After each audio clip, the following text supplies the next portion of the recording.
Greetings, everyone. So, hello from my cabin up in Sonoma County. This is my little sanctuary.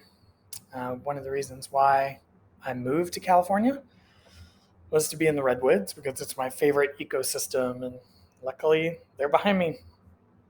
And making a cameo appearance to my right, this is Lola. She is um, my boxer American Bulldog mix rescue. Um, if she gets annoyed with anything I say, she'll bump me against my head because she's very stubborn, or maybe she's my best critic. But I'll give you more of an image of the woods because that exudes a sense of serenity. All right, so this lecture it's brief. I'm going to be definitely going over some of the questions that the material that I've asked you to read conveys, or inspires. But really, this week is all about thinking, um, and specifically reflecting on the role of art and the role of visual culture, some of the challenges that kind of exist around it. I thought it'd be good to begin with these questions of what is art and what is the function of the artist and the role of art and the artist as a way to just kind of bring us into a series of inquiries that could inspire further investigation down the line.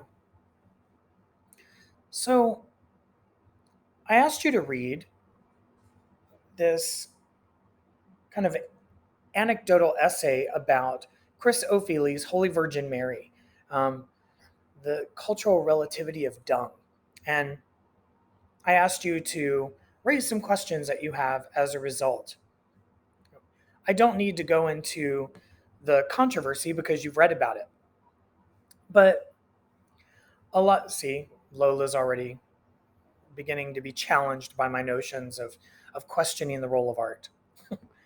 But one of the questions that arises in in this reading that I think is really interesting for us to debate about, and in fact, I'd like to. I'm going to pose a discussion question very soon for you all to respond to. Does the artist have the right to appropriate images of a culture they are not a part of or do not understand? As we know, Ophélie in the Holy Virgin Mary incorporates, much to the ire of Rudy Giuliani, incorporates elephant dung into his painting. And many, many kind of pundits of art, particularly from the New York Times, um, defended Ophélie, saying that in African culture, elephant dung was a symbol of fertility and power, right? And so, that raises the question, well, does Ophélie have the right to incorporate that that material into his artwork, considering that, yes, he is of African descent, but he was born and raised in the UK. He was born and raised in kind of this Eurocentric ideology. Is it enough that he is of African descent? Is it enough that he went to Zimbabwe for 6 weeks? Um, Now, he is of Nigerian descent, right? As we read about in the article. But Nigeria does not have elephants and is very far away from Zimbabwe.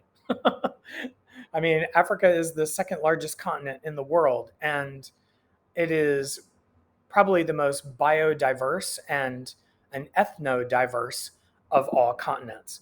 So to claim that in African culture, elephant dung is a symbol of fertility and power is kind of a gross representation, is it not? And if there are no elephants in Nigeria, then obviously the symbolic qualities that are being attributed to elephants probably do not resonate with Nigerians, which is where Ophélie's heritage is from. So all of this kind of complicates the ideas of whether or not Ofeli had the right to utilize the elephant dung in his artwork.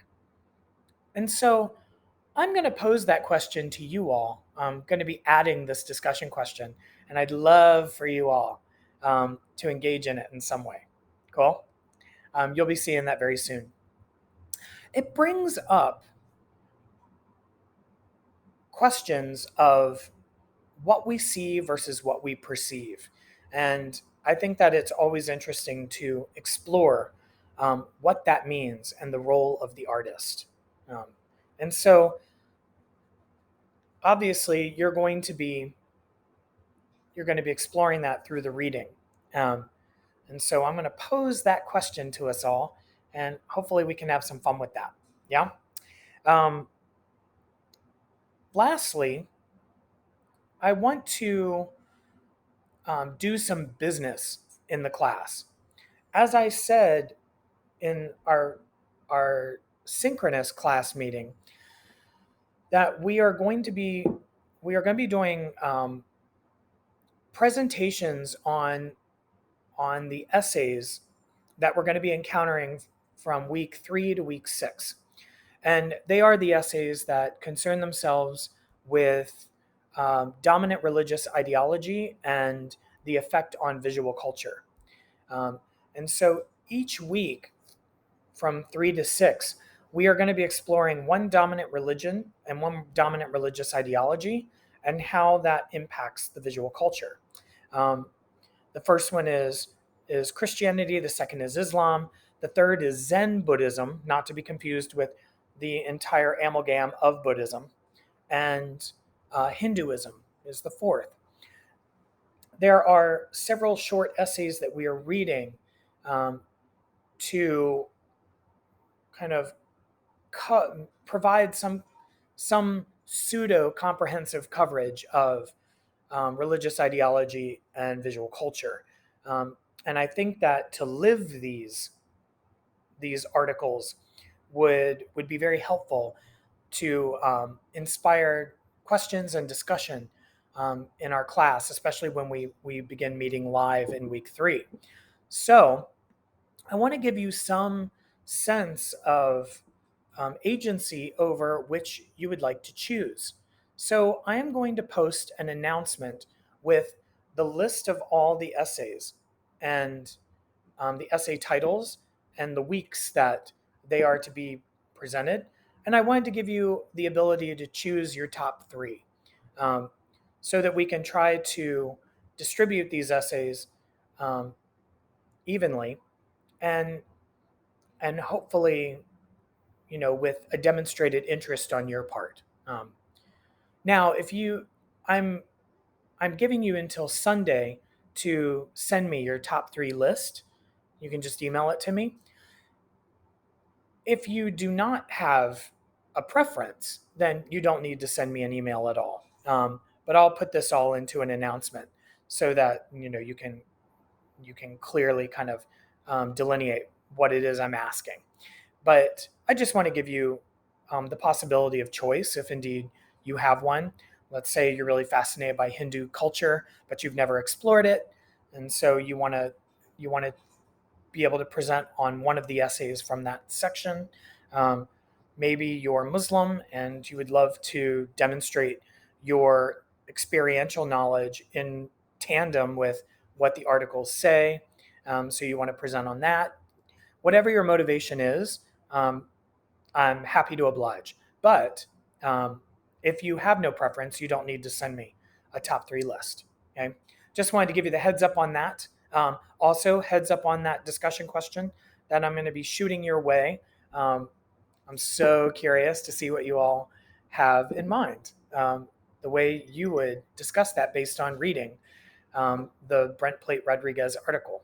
So that's what I have. We're in the initial process here. We're just reading. We're engaging.